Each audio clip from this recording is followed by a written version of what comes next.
Hello guys, welcome to YouTube channel learning state craft. Class शुरू करने से पहले please like share and subscribe the channel. आज जो हम टॉपिक करने जा रहे हैं वो है colonialism and decolonization. Let's start the class. हमारा पहला टॉपिक है मीनिंग ऑफ क्लोनियलिज्म। हिंदी में इसे कहते हैं उपनिवेशवाद। क्लोनियलिज्म जो है ये एक ऐसी प्रैक्टिस या पॉलिसी होती है जहाँ पर एक कंट्री जो है दूसरी कंट्री के ऊपर अपना कंट्रोल स्टैब्लिश कर लेती है और उसके बाद वहाँ की जो फोर्स होती है, वहाँ के जो रिसोर्सेज होते हैं उनको एक्सप्लॉइट करती है, उनका शोषण करती है। और इसका इम्पैक्ट जो है वहाँ की अर्थव्यवस्था पर भी पड़ता है, वहाँ के कल्चर पे पड़ता है, वहाँ की पॉलिटिकल सिस्टम पे पड़ता है। और क्या कहते हैं, वहाँ के जो लोकल कस्टम है, गवर्नेंस है, उसको क्या कहते हैं, एक्सप्लॉइट किया जाता है। कह रहे हैं कि अगर हम हिस्टोरिकली देखें तो जो हमारा क्लोनलिज्म है इसका इम्पैक्ट जो है वो ग्लोबल पॉलिटिक्स पे भी पड़ता है, इकोनॉमी पे पड़ता है और कल्चर पे भी देखने को मिलता है। एग्जाम्पल के लिए इंडिया है, जैसे इंडिया पर ब्रिटिश राज आया है ना, ब्रिटिश जो लोग थे उन्होंने अपनी कॉलोनी स्टैब्लिश की और लगभग 200 सालों तक उनका राज यहाँ पे रहा और उनसे फ्रीडम पाने के लिए हम लोगों ने 1757 प्लासी के युद्ध से लेकर 1947 तक जो है स्ट्रगल किया ताकि हमें स्वतंत्रता मिल सके। और इस दौरान जो है उन्होंने क्या कहते हैं, हमारे जो प्राकृतिक संसाधन थे, उद्योग थे, कृषि थी, संस्कृति थी, इन सबको प्रभावित किया। कह रहे क्लोनलिज्म का सिर्फ बैड इम्पैक्ट पड़े ये ज़रूरी नहीं। अगर हम इंडिया के संदर्भ में देखें तो हमारे पर इसका पॉजिटिव इम्पैक्ट भी पड़ा, जैसे यहाँ पे रेलवेज का डेवलपमेंट हुआ है ना, टेलीग्राफी आ गई, मॉडर्न एजुकेशन सिस्टम आ गया, हमारा साइंटिफिक टेम्परामेंट डेवलप होने लगा। तो ये सब भी क्या कहते हैं, कुछ पॉजिटिव इम्पैक्ट जो है वो इंडिया में देखने को मिले हैं। इसी तरीके से एक और एग्जांपल अगर हम देखें तो लैटिन अमेरिका है, वहाँ पर स्पेन और पुर्तगीज़ का जो है राज रहा। वो वहाँ के जो प्रीशियस मेटल्स थे, गोल्ड सिल्वर, उनका उन्होंने बहुत ज़्यादा एक्सप्लॉयटेशन किया है ना। और अमेरिकन्स के ऊपर उन्होंने अपना धर्म जो है वो थोपने की कोशिश करी। तो इस तरीके से जो है क्लोनलिज्म जो है एक कंट्री के पूरे सिस्टम को इम्पैक्ट करता है। नेक्स्ट टॉपिक है हमारा फॉर्म्स ऑफ क्लोनियलिज्म, कि किस तरीके से विश्व भर में अलग अलग प्रकार के उपनिवेशवाद देखने को मिलते हैं, उसके बारे में अब हम पढ़ने वाले हैं। जिसमें हमारा पहला है सेटलर क्लोनियलिज्म। हिंदी में इसे कहते हैं आबादी बसाने वाला उपनिवेशवाद। इसमें क्या होता है, जो उपनिवेशवादी देश होता है ना, वो अपनी आबादी को वहाँ पर बसाना शुरू कर देता है और वहाँ के जो मूल निवासी होते हैं उनको हाशिए पर ढकेल देता है। ऐसा जो उपनिवेशवाद है वो हमें ऑस्ट्रेलिया में देखने को मिलता है, जहाँ पर जब ब्रिटिश उपनिवेशवाद आया तो उन्होंने वहाँ के जो स्थायी लोग थे, जिनमें एब्लोरिजिनल लोग जो हैं वो आते हैं, उनको वहाँ से निकाला, उनकी जो भूमि थी वो उनसे छीन ली, उससे उनको बेदखल करके वहाँ पर अपनी आबादी जो है वो बसानी शुरू कर दी। तो इसे कहा जाता है सेटलर क्लोनियलिज्म। सेकंड है एक्सप्लॉयटेशन क्लोनियलिज्म। हिंदी में इसे कहते हैं शोषणकारी उपनिवेशवाद। इस प्रकार के उपनिवेशवाद में क्या होता है, जो भी देश के ऊपर उपनिवेशवाद स्थापित किया जाता है, वहाँ के जो संसाधन होते हैं, श्रम होता है, धन होता है, उनका शोषण किया जाता है। वहाँ पे जो रहने वाली आबादी होती है उसका भी शोषण किया जाता है। उदाहरण के लिए यहाँ पर भारत में जो है इस तरीके का उपनिवेशवाद जो है देखने को मिला। जब भारत में ईस्ट इंडिया कंपनी आई तो उन्होंने भारत के संसाधनों का, यहाँ के उद्योगों का, यहाँ पर कर प्रणाली स्थापित करी, यहाँ पर लोगों का शोषण किया, यहाँ की राजनीतिक, सामाजिक और आर्थिक स्थिति को प्रभावित किया। तो इस तरीके का जो उपनिवेशवाद होता है उसे कहा जाता है शोषणकारी उपनिवेशवाद। थर्ड है हमारा प्लांटेशन क्लोनियलिज्म। हिंदी में इसे कहते हैं खेती आधारित उपनिवेशवाद।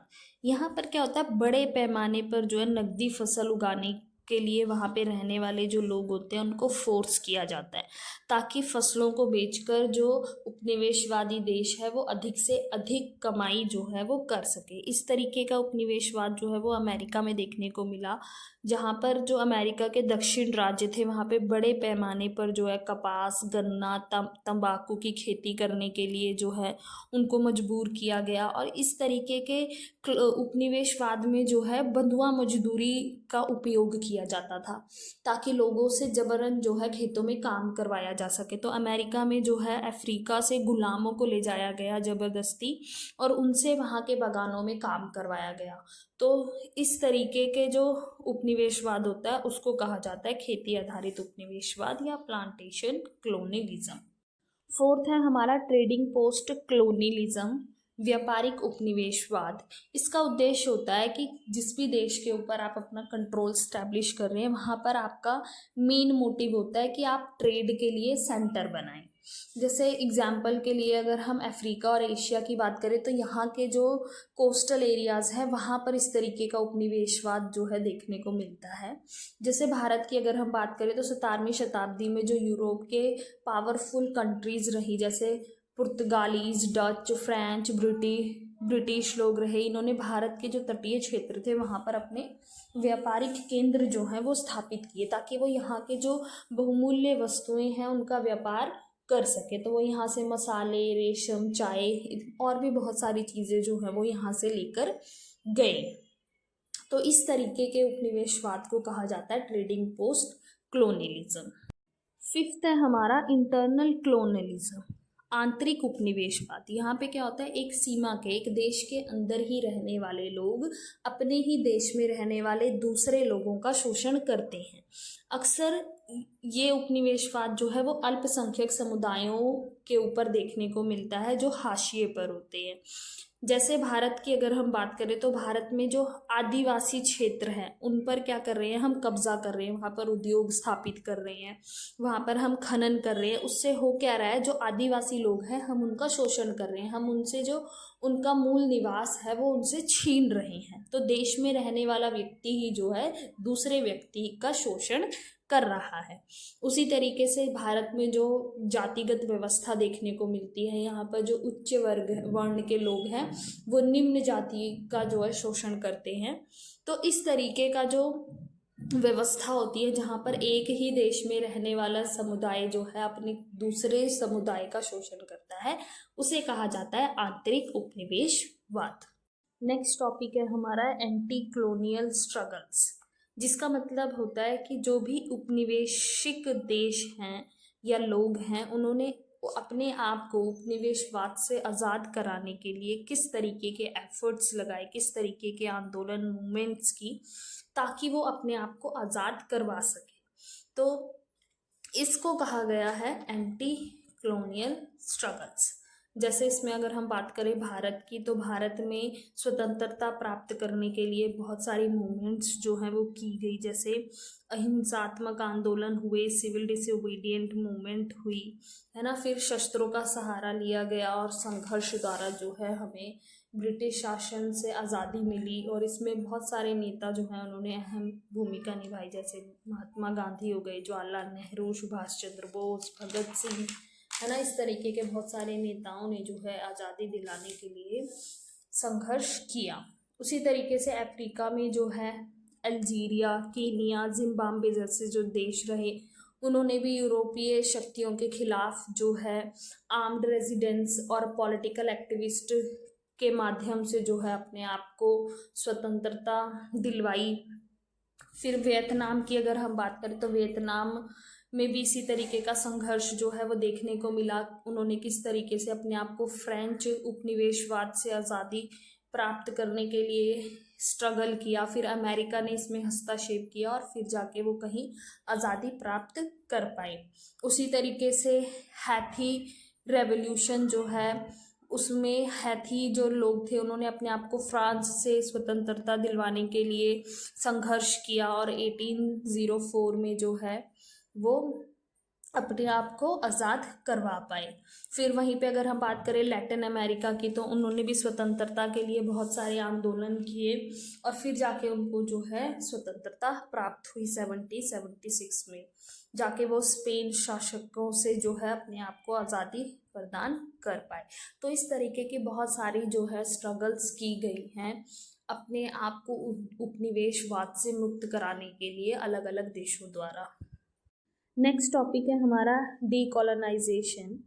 ये एक ऐसा प्रोसेस होता है, ऐसी प्रक्रिया होती है जिसमें जो उपनिवेशक होते हैं उनको उपनिवेशवादी जो शक्तियाँ होती हैं उनसे स्वतंत्रता प्राप्त हो जाती है और वहाँ पर वो अपने राजनीतिक, आर्थिक, सांस्कृतिक, सामाजिक व्यवस्था जो है उस पर अपना नियंत्रण वापस पा लेते हैं और अपनी प्रभुसत्ता को बहाल करते हैं। डीकोलोनाइजेशन ऑफन इंक्लूड्स, इसमें क्या चीज़ें इंक्लूड होती हैं, जैसे राजनीतिक स्वतंत्रता प्राप्त हो जाती है। वहाँ पर क्या कहते हैं, जो उपनिवेशिक सरकार होती है उसको हटाकर स्वयं की शासन व्यवस्था जो है वो स्थापित की जाती है। फिर इकोनॉमिक इंडिपेंडेंस मिलती है, जो भी संसाधनों का शोषण हो रहा था वो समाप्त होकर वहाँ पर जो है आर्थिक आत्मनिर्भरता को स्थापित किया जाता है। सांस्कृतिक पुनर्जागरण होता है, कल्चरल रिन्यूअल होता है, जहाँ पर जो परंपराएं हैं, भाषा हैं, जो भी हमारे मूल्य हैं उनका पुनर्जागरण किया जाता है। तो इस तरीके का जो पूरा प्रोसेस है, जो प्रक्रिया है, उसे कहा जाता है डीकोलोनाइजेशन। और सेकेंड वर्ल्ड वॉर के बाद जो है हमें इस प्रोसेस में, डीकोलोनाइजेशन का जो प्रोसेस है इसमें तेज़ी देखने को मिलती है, क्योंकि सेकेंड वर्ल्ड वॉर के बाद जो एशिया, अफ्रीका या कैरेबियन जो हमारे देश रहे उन्होंने स्वतंत्रता के लिए जो है संघर्ष तेज कर दिया था। और अगर हम बात करें तो इसी टाइम पीरियड में, सेकेंड वर्ल्ड वॉर के बाद ही भारत को भी 1947 में जो है ब्रिटिश शासन से आज़ादी मिली थी। तो इस पूरी प्रक्रिया को जो है हम डीकोलोनाइजेशन कहते हैं। नेक्स्ट टॉपिक है हमारा डीकोलोनाइजेशन इन कंपैरेटिव पॉलिटिक्स। की कंपैरेटिव पॉलिटिक्स में, तुलनात्मक राजनीति में हमें उपनिवेशवाद मुक्त का अध्ययन की आवश्यकता क्यों पड़ रही है। वो हम इसलिए करते हैं कि इतिहास में जो भी घटनाएं घटी हैं उसका संबंध हम आज के समाज में पाई जाने वाली समस्याओं को समझने के लिए कर सकते हैं। जैसे डीकोलोनाइजेशन के बाद में किसी भी देश में जो स्वयं शासन व्यवस्था स्थापित हुई है उसमें किस तरीके का विकास हुआ, किस तरीके से उन्होंने अपनी व्यवस्था को स्थापित किया है, ये समझने में मदद मिलती है। सेकंड है कि हमारे यहाँ पर जो आर्थिक आत्मनिर्भरता को प्राप्त किया गया है राज्यों द्वारा, वो किस तरीके से विकसित हुआ है, किस तरीके का विकास जो है उसमें देखने को मिलता है। थर्ड है कि डीकोलोनाइजेशन के बाद किस तरीके से देशों ने अपनी संस्कृति को बचाया है, हमें ये जानने के में मदद मिलती है। फोर्थ है हमारा कि किस तरीके से जो उपनिवेशवादी देश हैं वो अपने आप को ग्लोबल लेवल पे रिप्रेजेंट कर रहे हैं, किस तरीके से उनमें विकास जो है वो देखने को मिल रहा है, ये समझने में हमें मदद मिलती है। फिफ्थ है कि उपनिवेशवाद के समय में और आज जब उन्होंने स्वतंत्रता प्राप्त कर ली है तो किस तरीके का विकास जो है उन देशों में हुआ है। तो इस तरीके की कंपैरेटिव स्टडी के लिए हम डीकोलोनाइजेशन का स्टडी जो है वो कंपैरेटिव पॉलिटिक्स में करते हैं। आई होप कि आपको कॉलोनियलिज्म एंड डीकोलोनाइजेशन के टॉपिक्स जो हैं वो समझ में आ गए होंगे। Thank you for watching. Please like, share and subscribe the channel.